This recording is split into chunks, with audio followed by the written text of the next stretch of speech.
سعودی عرب میں کام کرنے والا غیر ملکی کارکن اگر خروج عودہ پر بیرون ملک چلا جائے اور ویزے کی مدت میں واپس نہ آ سکے تو اس صورت میں کیا ہو سکتا ہے؟ کیا وہ نئے ویزے پر دوبارہ آ سکتا ہے یا بلیک لسٹ ہو جاتا ہے؟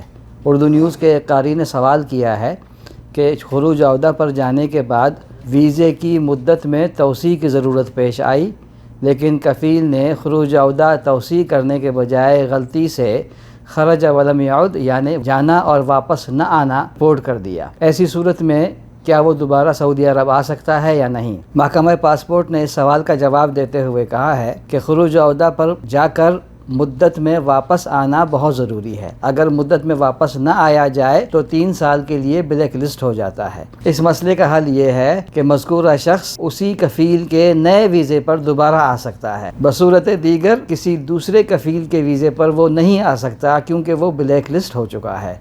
مزید تفصیلات کے لیے وزٹ کیجیے urdunews.com۔